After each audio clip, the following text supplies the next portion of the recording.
Mrs. Lewis, the plaintiff's mother, purchased the property on Castle Street in 1949 and lived on the premises with her 3 children.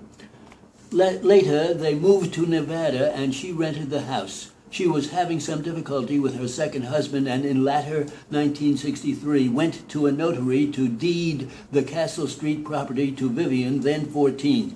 Howard was 16 years old. The deed was a grant deed dated January 23, 1964, and conveyed the property to Vivian as a gift. Vivian gave no consideration, therefore. After Howard's marriage and on December 5, 1970, Mrs. Lewis orally agreed to deed the same property to him if he would make all repairs necessary to the premises, pay certain of her debts, and permit her to reside in the property until she was able to resettle and resituate elsewhere. Howard agreed, and accordingly, by joint tenancy deed to Howard and Pat, dated December 5, 1970, and recorded December 28, 1970, Mrs. Lewis conveyed the property to Howard. The following circumstances led to this oral agreement and conveyance. Prior to September 1970, Mrs. Lewis had the house rented. Because of the dilapidated condition of the property, the tenants notified her they would have to move unless she repaired it.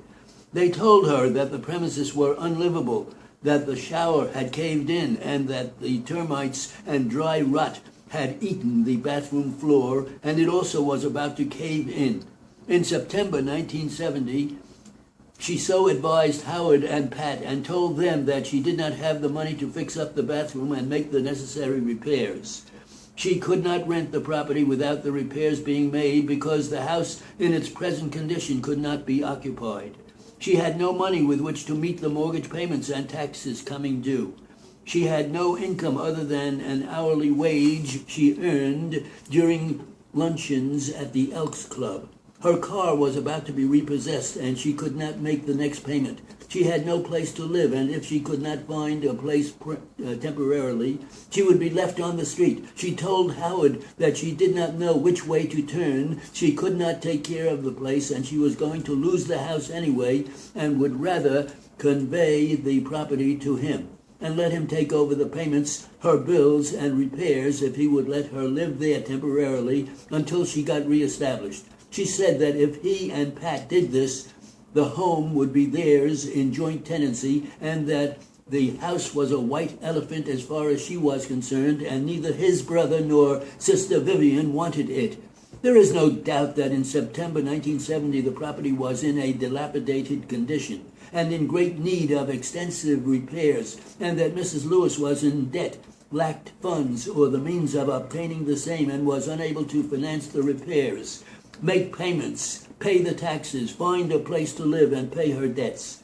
The overwhelming evidence points to an oral agreement in December 1970, whereby Mrs. Lewis would convey the property to Howard and Pat if Howard would make the necessary repairs to the house, pay her debts, and permit her to live there until she could resettle.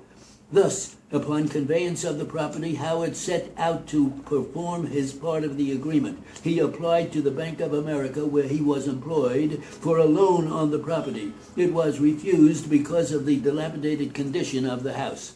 He did receive a $2,000 salary loan, the proceeds of which he used, together with some funds of his own, initially to repair the house, pay the taxes, other expenses, and mortgage payments, and pay Mrs. Lewis's debts. Howard and his wife and others personally did the repair work to save labor costs.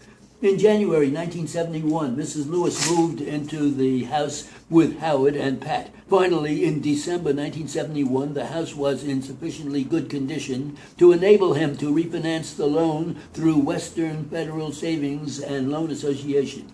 As a result, Howard's salary loan with the Bank of America was paid off, and the trust deed existing at the time Mrs. Lewis conveyed the property to Howard was incorporated in a new deed of trust.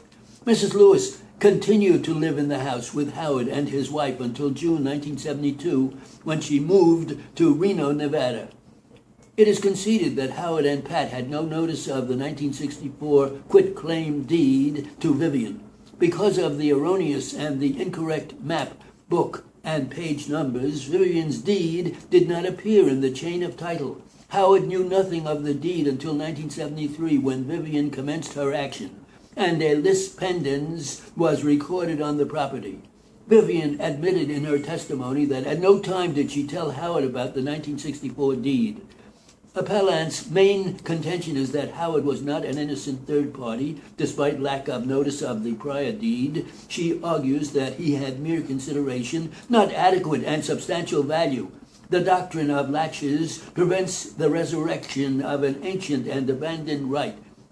But Vivian's argument that she cannot be charged with laches overlooks the fact that her failure to do so resulted in Howard's expenditure of over 2 years in repairing, maintaining, and improving the property on the assumption that he owned the property. The appellant claims that Howard, having received the property for a fraction of its value, is unjustly enriched at her expense. Get that? Not really. Too fast. Probably made less than 50 errors, but probably approaching 50.